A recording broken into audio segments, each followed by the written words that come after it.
Good morning, Supermoms. My name is Vera Stepina, and this is the Supermom Summit again. And today my guest is Meg Brown. She's a certified personal trainer. She's a mom. She's a business owner. She's a motivational speaker and fitness enthusiast.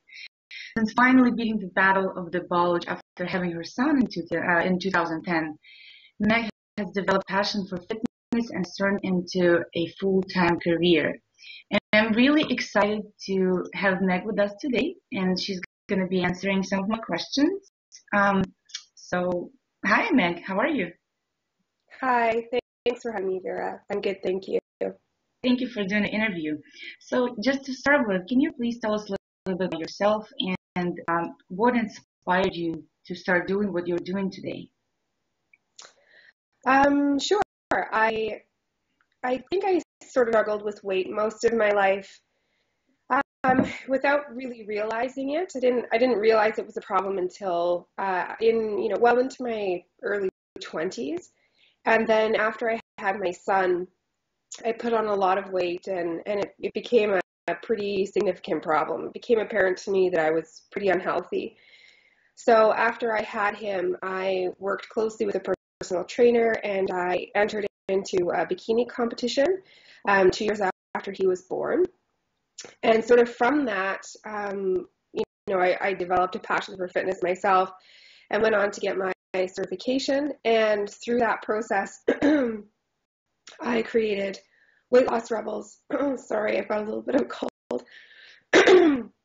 And that's basically looking back on all of the things that I had to go through to lose the weight, and some, good things and some not so good things, I did. And I wanted to create a program that I thought was the ideal program. So basically, if I had to start all over again, how would I do it? And so that's really where this whole project came from, and how I launched my business. So, you were never into fitness before your son, right? No, I was kind of the anti-athlete growing up. I really didn't like phys ed.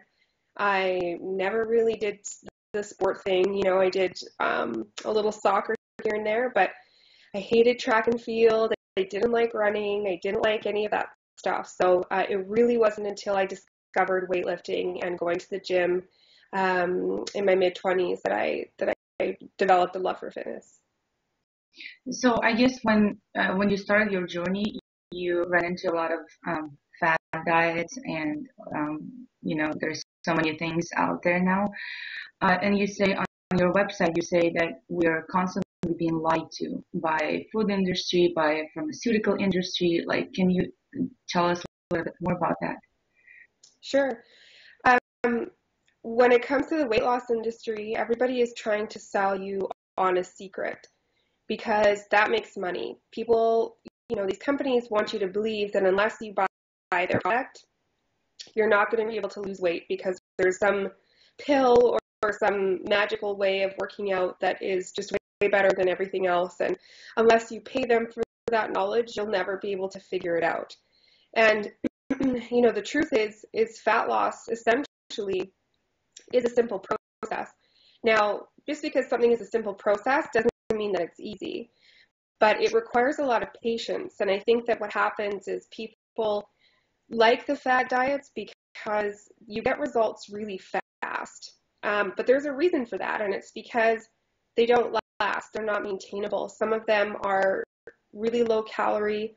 Some of them require, an incredible amount of supplementation with shakes or pills or vitamins or whatever it happens to be. So they're really expensive, and they're not.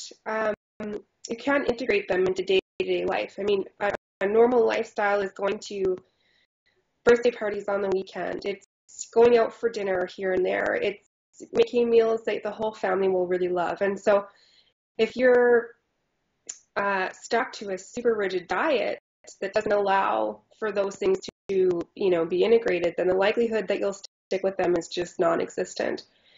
The other problem with fad diets is that, and this is a big lie that they tell you, is that the results are maintainable, which is absolutely not true. Especially some of the worst culprits out there are probably the HCG diet. Other diets that are very, very low calorie, in the 500-600 range, which is dangerously low. What happens is you do have some significant loss in the beginning, but because you have essentially suppressed your metabolism, which is what you do by starving yourself, when you go back to eating a regular diet, you put on more weight than you did in the beginning. So people essentially diet themselves fat, which is why chronic crash dieters will be bigger a few years after they started than they were in the beginning. So there's a lot of things that the weight loss industry doesn't want you to know, and that's a big one. It's that really when it comes down to it, it's eating properly on a regular basis, it's exercising on a regular basis, it's not extreme, it takes a lot of time, but the more gradual the process is, the more likely you are to be able to sustain it long term. Yeah, well, I had my son in 2010 as well, in January. And not until 2 years later, I realized that I gained a lot more weight than, I gained while I was pregnant. So I was 40 pounds heavier than on the day I delivered him. And that was so scary. And then of course, I tried. I never tried anything that involved like pills or supplements, but I tried a low cal, like I put myself on 800 calories a day, and it was so depressing, like I felt like I was so depressed, and I had no motivation. I didn't want to move. I didn't want to play with my son, and I think those were like the worst days of my life, besides the fact that I loved him to death, but at the same time I hated myself. So that was scary. And then not until I discovered that there are weights to be trained with and there's food to be eaten well, and Yeah. that changed a lot. So going back to the fad diets, what are a few the most well-known fad diets that you know besides the 500 calories? Well, I think, HCG has to probably be one of the more popular ones right now that I've seen inflict a lot of damage, especially after the fact. Some other really low calorie diets would be like the Dr. Bernstein diet is very, very low calorie. And then you have diets that require, supplementation, which is meal replacement shakes, and there's a whole ton of them out there. And the problem with them, like I said again, is that if you're only eating a shake twice a day that's only maybe 200 calories, and then you're eating a semi-normal dinner, you're still only eating maybe 1,000 calories a day, which is really low. And so there's a ton of diets that fall into that category. There's Advocare, there's Body by Vibe, there's a whole bunch of other ones. And then you have some that are slightly better, which would be like Weight Watchers, I think is slightly better because it does put a little bit more of an emphasis on food quality and less on supplementation. Again, the problem with Weight Watchers is it's too little food. It's, usually hovering around the 1,200, 1,300 calorie mark for most women. And that's just not enough food to sustain, especially an active lifestyle. Of course, that depends on the person a little bit too, but in general, that's too low. And then there's all sorts of really crazy fad diets out there, the banana diet and the fasting and the juice fasting and the cleansing and all of that stuff. And the truth is your body is pretty capable of eliminating toxins on its own. And there is no scientific research to support any of it. And that's where I draw the line. And that's where, I get asked a lot of questions about cleanses. And the problem with cleansing is that they make outlandish claims that are not supported by science. And, they say that it eliminates these toxins from the body. But if that was true, then I want to see it. I want to see blood tests. I want to see urine tests. I want to see, long-term studies that show improved health because of this cleanse. And unfortunately, there's just no data to back any of it up. So some people swear by things like that, doing a cleanse every once in a while, or doing a fast. And the big difference between actually a cleanse and a fast is that fasting has been shown scientifically to have some health benefits.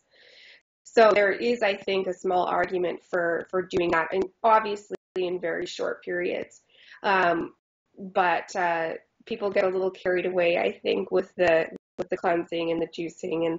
And not to say that supplementing with juice might not be a bad idea for some people, but having that as your only means of calorie intake is just pretty hard for people to maintain, I think. So anyways, I'm not a fan of most of that stuff for sure. What's the difference between fasting and cleansing?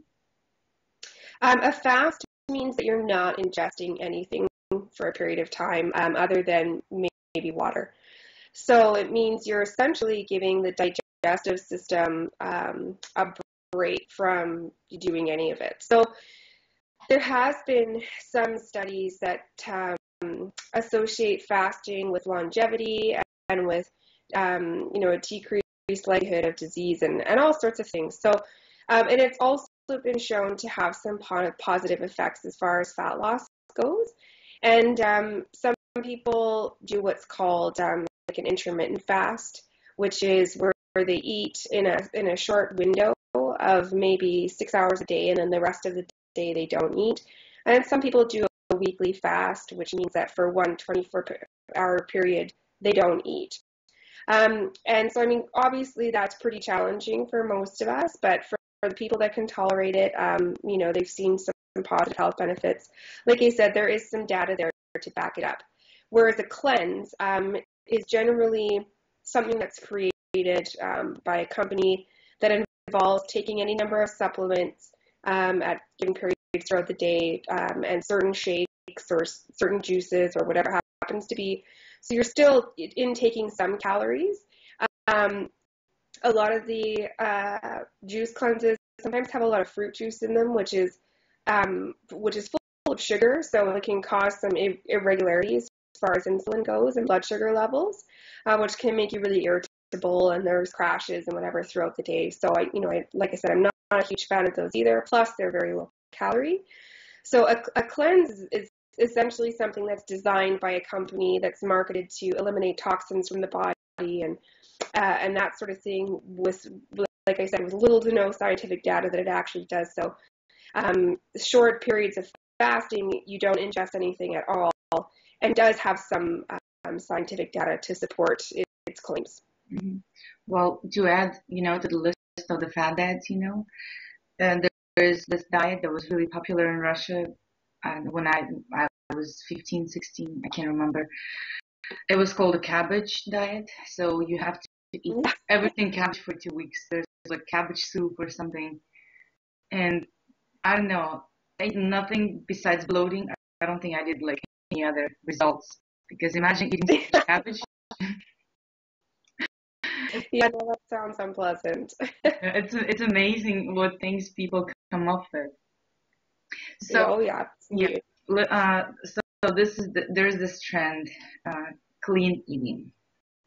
That people always talk about, I'm eating clean, join my clean eating group, and blah blah blah.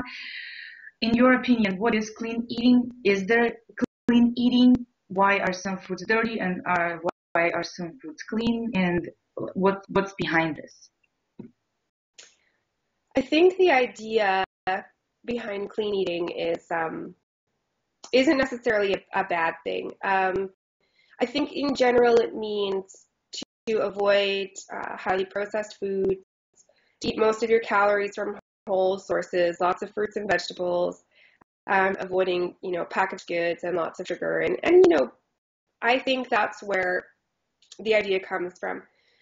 The problem with the idea of clean eating is that it contributes to this idea that there are good foods and bad foods. And the problem when you differentiate food like that is that you start to develop unhealthy relationships with food, where you all of a sudden have guilt associated with eating certain things.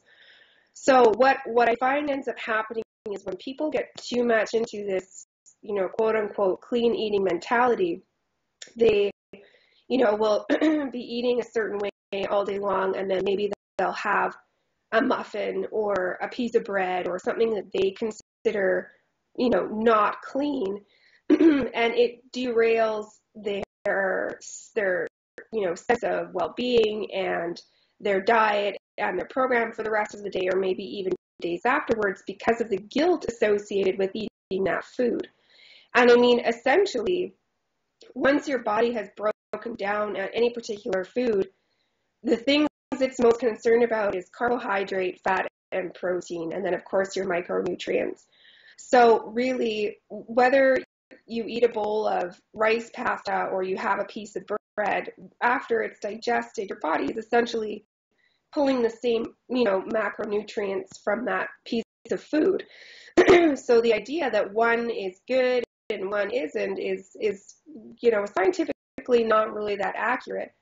There's a lot of hype surrounding certain kinds of food, and I think people have taken the clean eating idea a little bit too far. And it also creates, an environment of elitism. So people think that because they eat a certain way that they are better than people who don't.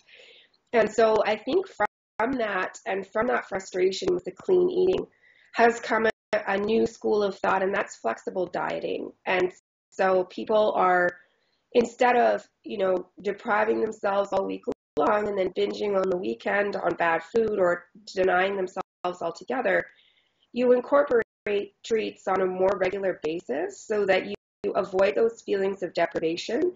And you can also work through this idea of good food and bad food and this the feelings of guilt that go along with it. And so I think, clean eating, the idea itself is genuine, and I think some people swear by it and follow it, but I think some people take it too far.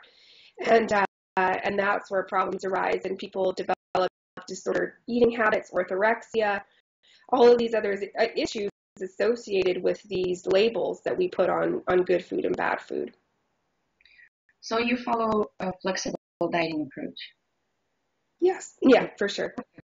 So before I asked you the question I planned to ask you, um, flexible dieters, I follow a few flexible dieting groups, and there's this thing that they believe, most of them, not saying everybody, but a lot of them believe that a calorie is just a calorie, and basically if it fits within your macros, then you're good to go. So if I eat one meal from Jack in the Box and that's, like my entire day of macros, that's not gonna stop me from losing weight, or it's not gonna make me gain weight. So is that true that as long as it fits within the macros, the micronutrients are not important, or a calorie is not just a calorie? Well, with any school of thought, you have extremes. Just like the clean eaters, you have the flexible dieters that are on, like you said, what you mentioned, that the only thing that matters is macronutrients. And as long as they fit in that, it makes no difference what you're eating. But I'm somewhere in the middle of that. And so with our programs, we recommend an 80-20 rule, which is 80% whole, natural foods. So we provide clients with a food list. So 80% of the foods from a list. And the list is very extensive. It's not, a fad diet in any way, shape, or form. We don't eliminate any food groups or types of food. We just recommend whole foods from a relatively natural source. And then 20% is food of your choice. That's the Jack in the Box, that's the chocolate bar, that's whatever it is you feel like eating. So we, like I said, are somewhere in the middle, because I do believe that, calories are calories, and they're significant and they're important, especially in any fat loss plan. But I also believe in health and nutrition above and beyond fat loss.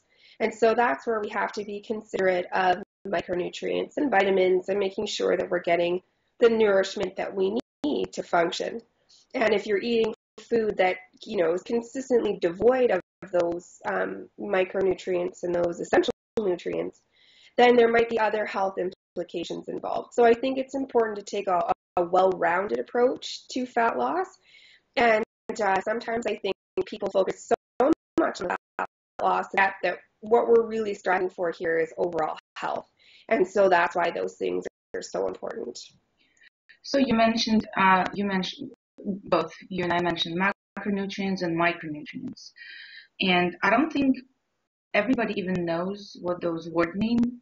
So can you tell us like the difference between both and how do we calculate them? Is somebody else calculating them for us? Sure. A macronutrient is either a protein, fat, or carbohydrate. So they're essentially the three groups that, the foods that we eat are largely comprised of. Now, every food is more than likely will have more than one of those groups in it. So you'll have a meat that has protein and fat in it, or you'll have, a vegetable that has maybe a small amount of protein and carbohydrate in it. And how you calculate those really depends on the individual. So it depends on the individual's goal, whether you're looking to lose fat or build muscle, depends on how big the individual is, how old they are, and also what their activity levels are like. As far as micronutrients go, those are really, your vitamins, your minerals, all of those sort of smaller components that are a part of the food that we eat.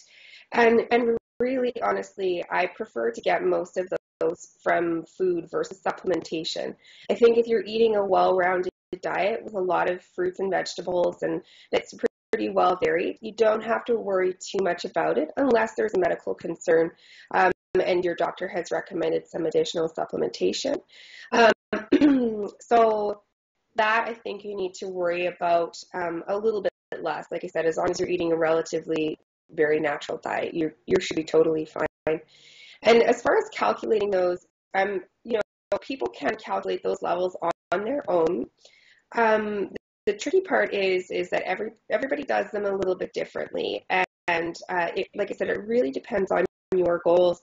And the trick is that you'll never get the numbers spot on right off the bat. And so where working with a professional can really come in handy is you'll get these numbers in the beginning, but you might find 2 weeks later that they need to be changed, because as you make progress, as you get smaller, as your activity level changes, your requirements will also change.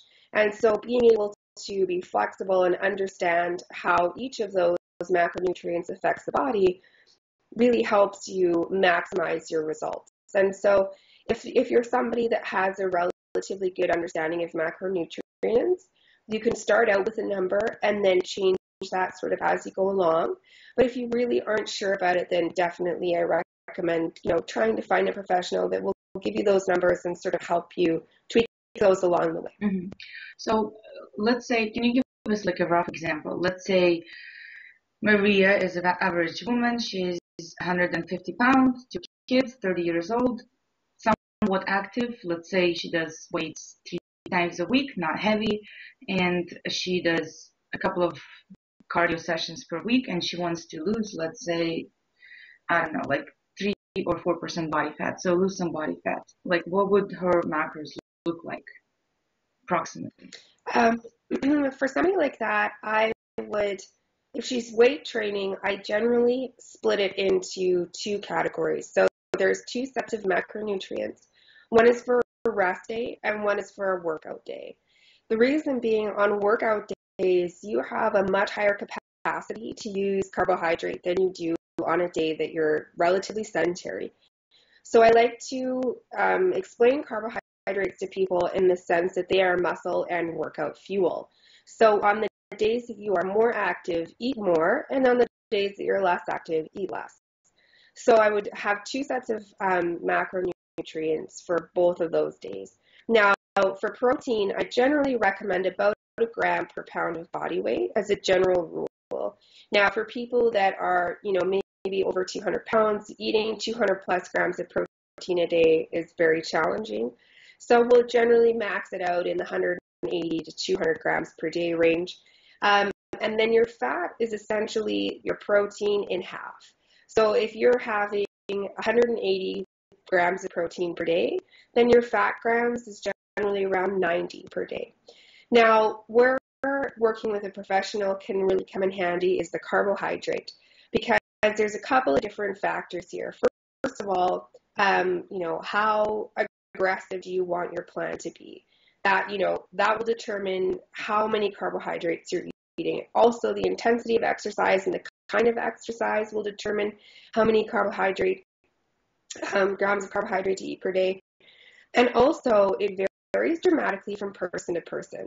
So whereas one woman might be in the 250 gram a day of carbohydrate range easily and still lose fat, somebody else might need to scale that back to, let's say, 170 or 180 grams.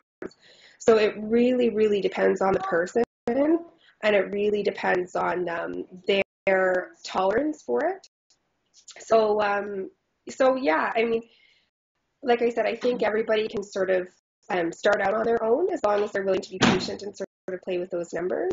But like I said, the two sort of general rules of thumb are 1 gram of protein per pound of body weight, and then cut that in half. That would be your fat requirement for the day.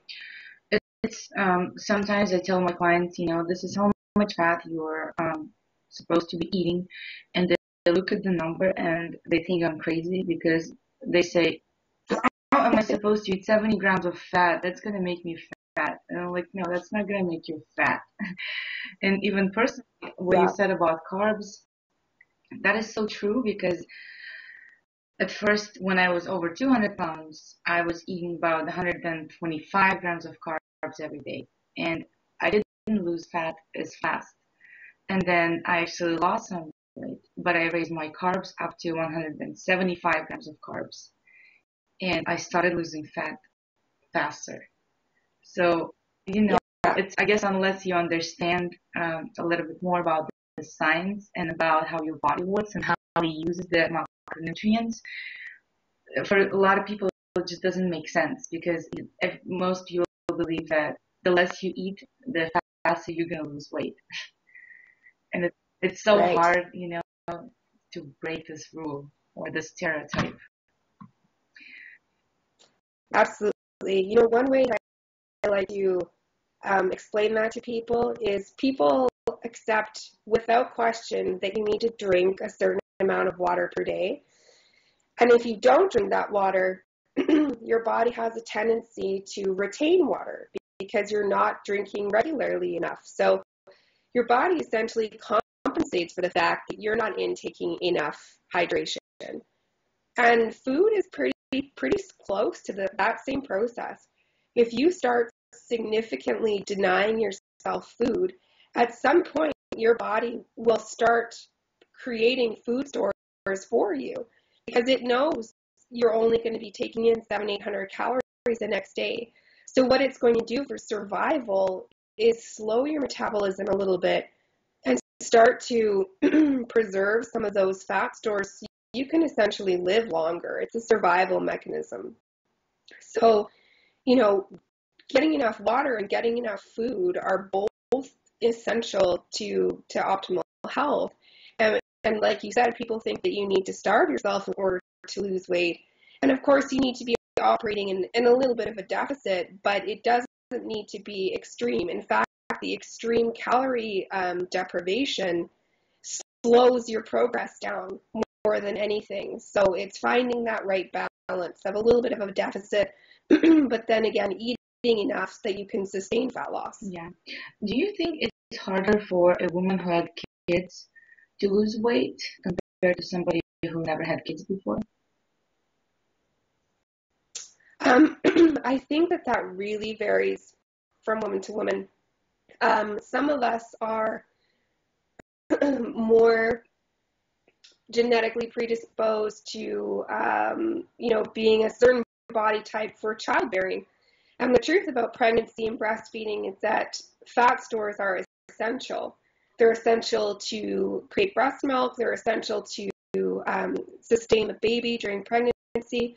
And so, some of us do have a higher likelihood of storing fat and keeping fat throughout those processes. Now, somebody who hasn't had children before, who hasn't gone through pregnancy, might have a different hormonal profile than somebody who has. And so if their body, and it also really depends on menstrual cycles and all of that stuff as well. If women are fairly regular hormonally, then things tend to be a little more imbalanced. But of course, due to weight problems and diet problems, that also affects our hormones, which in turn affects our fertility, which in turn affects how our body stores fat. So it's all very much related. And like I said, it does vary significantly from person to person. I know people who haven't had children who have had issues with weight, and I know people who haven't had children who have never struggled with their weight. So it really depends on the person. But of course, going through pregnancy and breastfeeding, your body naturally wants to store that fat to sustain those processes. And so it definitely doesn't make it easier. That's for sure. Yeah, especially having a baby at home doesn't make it easier at all. Of course, so challenging. Yeah. So moving on to exercising. What's your approach? Is it weights or cardio? Is it, there's so many programs now, T25, Beachbody, P90X. I don't know, like there are too many. What's in your opinion the most effective way to work out? I definitely prefer weight training over anything, just due to the fact that it has other health benefits. So, increasing your lean muscle mass, will bring up your metabolism slightly, just because your ability to use calories is improved with more muscle. There's also the afterburn effect of weight training, so you will burn more calories afterwards, and you can also essentially create curves in places that you didn't have. I mean, it gives you the ability to sculpt the body that you really love. You can also get away with, weight training maybe 3 times a week for half an hour and still get great results. It doesn't need to be, marathon sessions. You don't need to be in the gym 2 hours a day. It can be, high impact for a short period of time, and you can get awesome results. So I prefer weight training maybe 3 or 4 days a week. And then for extra added fat loss, interspersing that with short periods of high intensity interval training. So maybe for 15, 20 minutes at a time max, preferably on alternate days when you're lifting, because it is quite taxing on the body. So doing sprints or, bike sprints, all that sort of stuff, short periods of time. So maybe doing that 1 or 2 days a week. So that's sort of my, excuse me, my ideal fat loss regime would be weight training 3 or 4 days a week, plus a couple of short HIIT sessions in between those. Now, that's not to say that you need a gym membership. I think that you can work out at home and still get great results. I do think that there are, is definitely some added benefit to having weights at home, even just a couple of 10-pound or 15-pound dumbbells. You can do just about anything with those. And even some body weight exercises, if you learn some ones that are more impactful, you can get great results. So whether it's at the home or at the gym, getting your weight training in on a relatively regular basis is definitely my preference. Okay, so you mentioned that you can just do body weight exercises. So body weight exercises are considered to be weight training as well? I think it really depends. It depends on what you're doing. And I mean, it's sort of, I don't consider it weight training necessarily, when it comes to like a plyometric or a calisthenic exercise, because they are just body weight. But that's not to say that you can't get really great results using those. And so I usually will do a mix of both, because the body weight exercises you can do a little faster because, there's less sort of to worry about logistically. And you can do higher reps, which means that you can get your heart rate up even higher. So I like to sort of incorporate both. So I always do a superset. So one exercise to another exercise and back and forth until you've completed both. And so I'll often incorporate some body weight exercises into the superset, just to do something a little bit different and to get some more, like I said, some exercises into the higher heart rate range during the weight training session. Because I think for some women, especially somebody who was pregnant for 9 months and then she probably breastfed and then she stayed home for a while, so that usually makes about 2-3 years of not exercising at all. To the excuse me, both of us are having cold.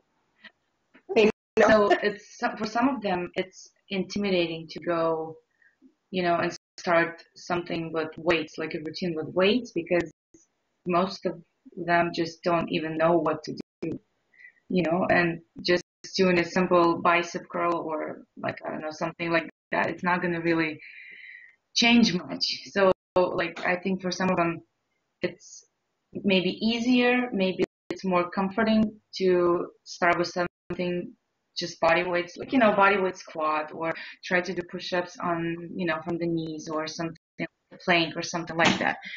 Because like, just to start, it's a good start too, right?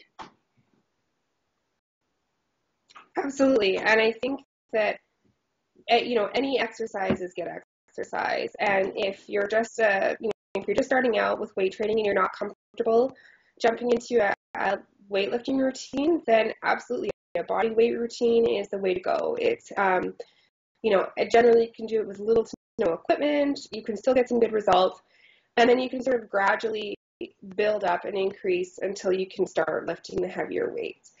So it really depends on the person, their goals, what they're comfortable with, and what their level of fitness is before they start the program. Because I just remember myself 2.5 years ago when I joined the gym and I started taking some weight classes, because I didn't know what to do with weights by myself.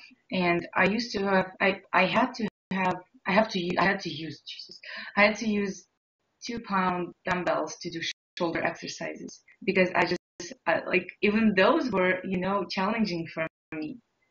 So now, a lot of time, I don't have a gym membership right now. I canceled it a few months ago because I have everything at home. But I used to go to the gym and I see somebody who is struggling, and like, they're looking at somebody who is more experienced, and I'm not, that's, a weightlifter of that big, but still, I would do shoulder exercises with something like 12 pounds or 15 pounds, and they look at me, and I always felt like I wanted to come and say, hey, you know what, it's okay, and it's gonna take time, but you're gonna get there. Because I think it's discouraging for somebody who goes to the gym and sees somebody who is stronger or maybe fitter than them, and it makes them quit a lot of times. At least it's the way that worked for me. So. Yeah, I totally agree. We all start somewhere, everybody does. And so, just start off with what you can, and every day you get a little bit better. And, before you know it, you're doing, you're increasing your lifts and you're increasing your weight, and that in turn improves your self-esteem and keeps you motivated to keep going. Yeah, even when I started my journey, I couldn't run a mile. I could run for 20 seconds and then walk, and then I could run 20 more seconds and then I walk. And a month ago, I ran a half marathon in a little over 2 hours, which is, it's the first time. And I had a baby in between, like within this 2.5 years. So, but if years ago, somebody told me that I was going to run a marathon, I probably would have just laughed at their face. I would say, there's no way. When somebody told me I could squat with 120 pounds, I would be just like, what are you even talking about? So yeah, it's funny how you feel like the time is so slow, but it goes by fast, and then you realize, oh, I'm so much stronger and I can do more than I used to do before. Your son is... Yeah. Sorry, my son is squawking to me. Okay, I just put my baby down for a nap, and I always plan the interviews around his nap because I want to invite him to babysit. I know. almost 9:04, so the nap time is long since passed, Oh my God, unfortunately. this happens. Okay, just one If second. ever he naps, he falls asleep on the couch at 4:30 p.m. and bedtime, the Oh bedtime yeah, is never gonna come. So those days are, yeah, those days are of nightmares. course. Well, anyway, Meg, thank you so much. Thank you for sharing so much really important information because I'm always trying to teach everybody, and I think people think I'm annoying and maybe I talk too much and maybe I'm into weight too much, but I keep on talking and maybe one day it's gonna help. Maybe more people follow this. Yeah, no, I think No it's great. 1200 diets and please go do some weight today. Yeah, so my name is Vera Exactly. Stepina. This is Supermom Summit. This is Meg Brown. There's a link to the website in your email that you received today, and please check it out. And please, I hope you enjoyed the interview. Talking with Meg today. Thank you so much for making time for the interview today, and we'll see everybody else tomorrow. Thank you.